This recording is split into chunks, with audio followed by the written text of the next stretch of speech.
¿Qué pueden hacer los padres cuando los hijos llegan a la adolescencia y se empieza a volver difícil que acepten límites o que entiendan razones? ¿Qué pueden hacer si les toca lidiar con situaciones que están por arriba del promedio de conflictos clásicos que suelen tener los padres de adolescentes? ¿Qué pueden hacer si sus hijos hacen cosas que pueden llegar a perjudicarlos, pero tienen ya esa edad en la que no es tan fácil lograr que cambien? ¿Qué pueden hacer, por ejemplo, si se niegan a seguir yendo al colegio, o si repiten sistemáticamente de año, o si frecuentan amistades que los involucran en situaciones complicadas, o si se exponen a situaciones de descuido anticonceptivo, o si están con problemas de consumo de sustancias, o con algún trastorno de la alimentación, o simplemente parecen estar un poco deprimidos, pero se cierran y no hay forma de que quieran recibir ayuda. Laberintos humanos. Episodio 6. Cuando los hijos adolescentes no quieren escuchar.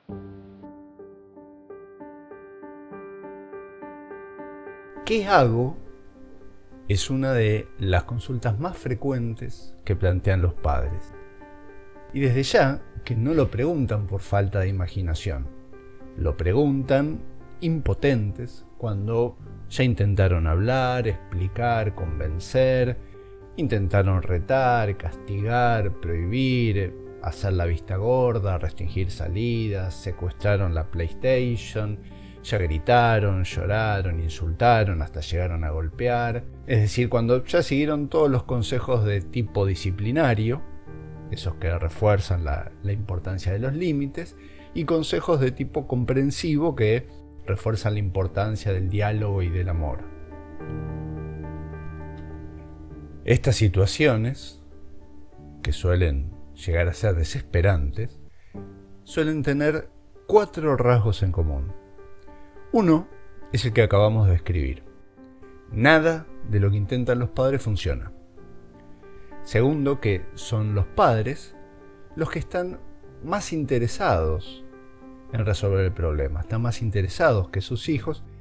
A los hijos pareciera que no les preocupa demasiado.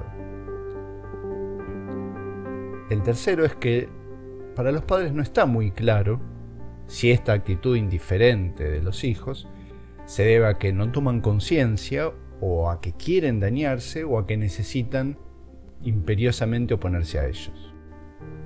Y por último, el cuarto rasgo es que esta actitud de los hijos genera peleas familiares que agravan la problemática inicial.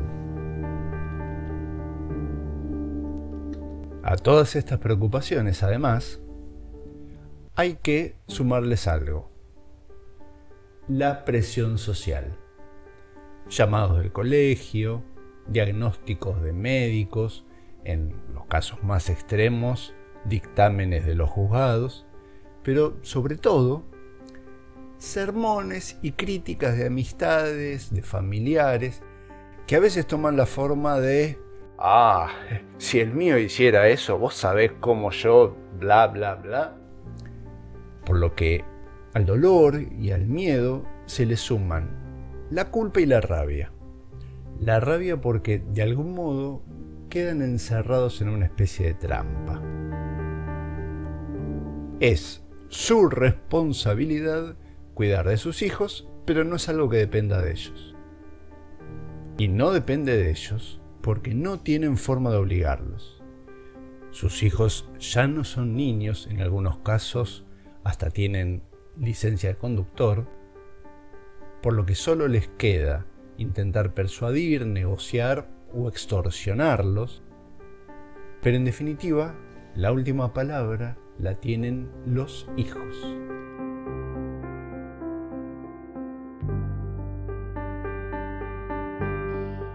Esta trampa, que yo suelo llamar obligación perversa, y que se nos presenta no solo en la educación de los hijos, sino en muchas situaciones de la vida. es, por ejemplo, la base de la mayoría de los conflictos laborales. Esta trampa produce mucha impotencia y desesperación, y consiste en tener que dar la cara, en tener que dar explicaciones, en tener la culpa, en definitiva, en lo que cotidianamente llamamos ser el responsable de resultados que no dependen de nosotros. Y para empezar a salir de esta trampa, el primer paso es reconocer que no está en nuestras manos garantizar ningún resultado. En los casos de los hijos adolescentes, no es algo que haya que aclarárselo a otras personas, es algo que los padres necesitan tener claro para sí mismos.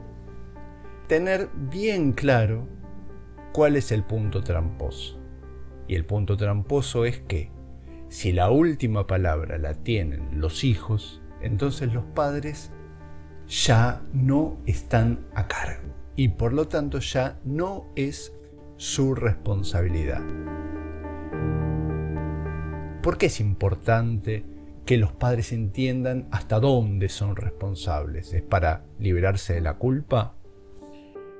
Bueno, la verdad es que no estaría nada mal que se liberaran un poco de la culpa. Pero eso no es lo principal.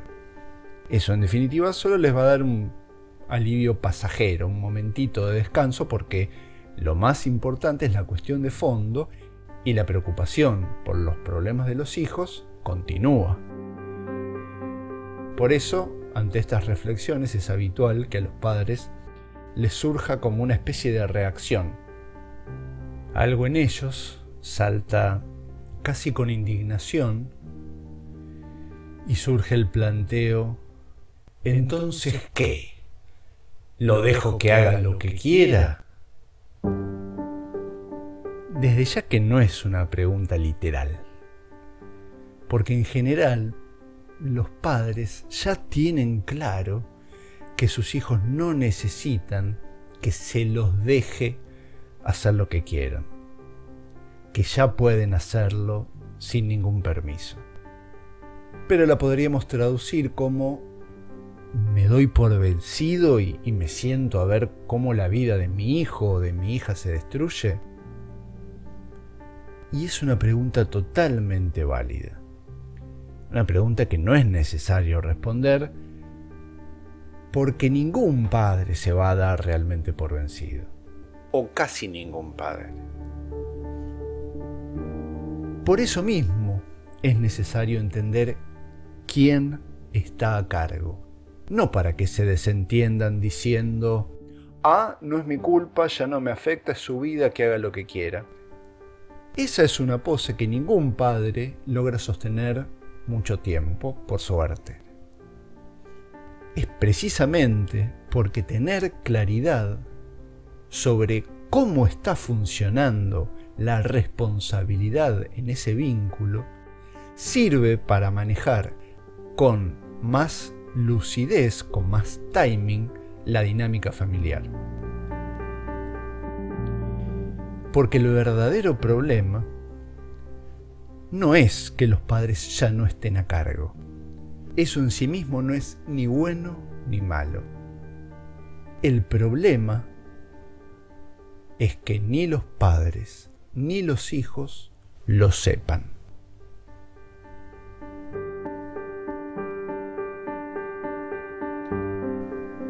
Cuando esto no está claro, cuando ni los padres ni los hijos se enteraron de que en realidad los padres ya no están a cargo, se produce una confusión que llamo responsabilidad mágica. La responsabilidad mágica es una fantasía de los hijos que confían en que los padres los van a cuidar y no van a permitir que nada grave les suceda, sin importar cuánto se descuiden. El punto central de esta fantasía es que los padres van a poder cuidarlos aunque los hijos saboteen, ignoren, desobedezcan todos los cuidados de los padres. Es como si sintieran que los padres igual van a encontrar la manera de cuidarlos, aunque sea de un modo medio mágico, como si en el fondo pensaran: los viejos no van a dejar que yo realmente la pudra. Posiblemente todos podamos recordar cuando éramos chicos y nuestros padres nos despertaban por la mañana para ir al colegio y nosotros seguíamos durmiendo, no porque hubiéramos decidido faltar, sino porque sabíamos que igual ellos no iban a permitir que nos quedáramos dormidos. La responsabilidad mágica se metaforiza con el conocido chiste del inundado. Hay una lluvia muy intensa en un pueblo que se está inundando y un hombre se sube al techo de su casa y se pone a rezar fervorosamente mientras las aguas ya tocan las tejas inferiores. Pasa una lancha rescatista y le dicen: vamos que estamos evacuando el pueblo, pero el hombre les dice: no, yo de acá no me muevo, yo tengo fe que Dios me va a ayudar. Y se queda rezando mientras los rescatistas se alejan, no muy convencidos porque la tormenta seguía. Una hora después, la lancha vuelve a pasar, y a esta altura, el hombre ya reza con el agua a la altura de los pies. Los rescatistas le insisten, pero el hombre repite que no se va a mover de ahí y que sabe que Dios lo va a salvar. La lancha pasa por tercera vez, una hora más tarde, cuando el hombre ya tiene el agua al cuello, y ante la misma negativa, intentan inclusive subirlo por la fuerza, pero no lo consiguen y se retiran. Y el hombre del techo finalmente se ahoga. Entonces, cuando llega al cielo, lo va a ver a Dios e indignado le reprocha, dice: confié en vos y no me ayudaste. Y Dios le responde, abriendo los brazos resignado: te mandé 3 veces la lancha. No sé si es un cuento muy gracioso, pero sí es muy gráfico. Los hijos adolescentes, obviamente, vienen a ser ese hombre del techo. No entienden, se ponen en riesgo, se aferran a una fantasía mágica y desoyen las indicaciones de quienes los intentan ayudar. Los padres, en cambio, están representados 2 veces en el chiste. Por un lado, son esos rescatistas desesperados que no logran que sus hijos entiendan que se tienen que subir a la lancha, y a quienes tampoco pueden abandonar y contemplar cómo se ahogan. Pero también, y este es el punto más importante, también son Dios. Para los hijos son Dios, tan idealizados. Por eso los hijos sienten que de alguna forma siempre los padres van a lograr protegerlos. Y los padres, sin darse cuenta, colaboran con esta idealización. ¿Cómo lo hacen? Con los sermones, con los consejos, con las advertencias. Los padres a veces tenemos una forma de hablar en la que, tal vez por nuestro tono, nos mostramos como si supiéramos. Y así les reforzamos estos restos de idealización que nuestros hijos tuvieron cuando eran más pequeños. Lo curioso es que lo hacemos a propósito, precisamente para intentar tener más autoridad, como si nuestros hijos fueran a decir: che, es verdad, este tipo sabe más que yo, me conviene hacerle caso.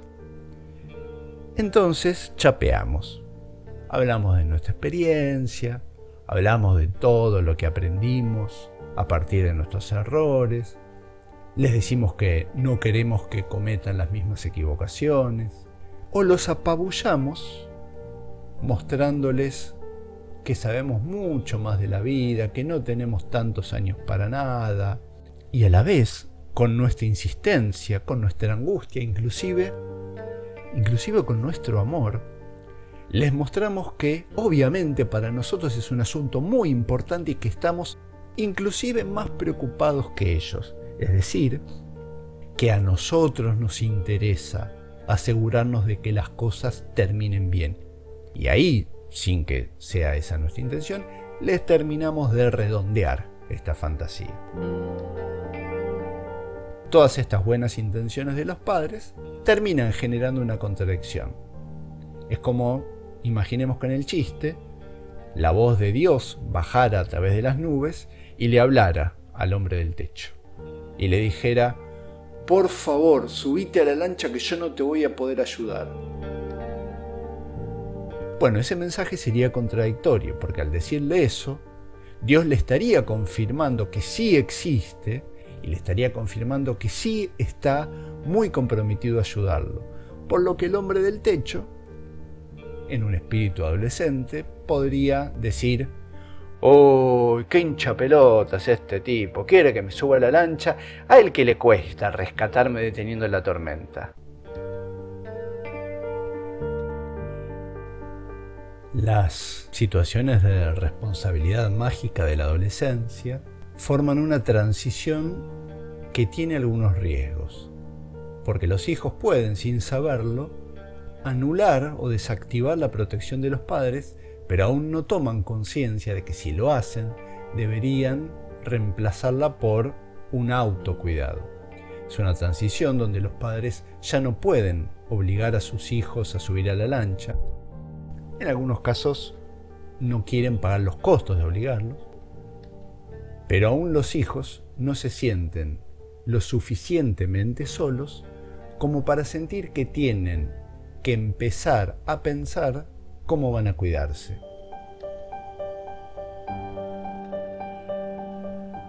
Tener presente la responsabilidad mágica nos lleva a que, si reconocemos que nuestros recursos para cuidar de nuestros hijos empiezan a ser insuficientes, evaluemos si conviene realmente insistir o ya comienza a ser tiempo de hacer espacio para que surja en ellos la inquietud de tener que ocuparse de sí mismos. Esto tiene que ver con ir progresivamente corriéndonos del lugar de incondicionalidad. Esta es una idea que muchos padres rechazan porque, tal vez para ser mejores que sus propios padres, quieren estar blindados ante la posibilidad de que sus hijos en el futuro los critiquen. Y quieren entonces a toda costa evitar ser quienes le ocasionaron alguna privación o frustración. Pero la salida de la incondicionalidad es un primer gesto de respeto hacia la individualidad del hijo y les permite a los hijos ir teniendo un contacto paulatino con las consecuencias reales de sus actos. Esto es lo que yo llamo un retiro activo. Un retiro donde, si tomamos el ejemplo de los hijos que no se despiertan, los padres no se limiten a dejar de insistirles a los hijos para que se levanten, sino que confiesen su imposibilidad de estar a cargo, les reconozcan a los hijos la fuerza que ellos ya tienen por haber crecido y les regalen un despertador y les cedan el control no como desafío, ni como obligación, ni como castigo, sino como el inicio de una nueva etapa, con el deseo de que su hijo haga lo mejor que pueda y que si no le sale bien, no va a haber retos, no va a haber sermones, sino que simplemente tendrán ellos que lidiar con las consecuencias. En muchos casos esto va a alcanzar para disolver la tensión familiar y generar las condiciones para que los hijos, ahora metafóricamente, se despierten y reaccionen. Pero en las situaciones más graves esto no va a ser suficiente. Va a haber que buscar ayuda y profundizar en las causas del problema. Y en algunos casos será necesario tomar medidas drásticas, como por ejemplo internaciones. Y precisamente ante momentos tan críticos, desarmar todo lo posible estas confusiones sobre los tironeos de poder que se generan con los hijos adolescentes y poder tener claro quién está a cargo, ayuda a pensar con más lucidez y ayuda a actuar reduciendo roces y tensiones.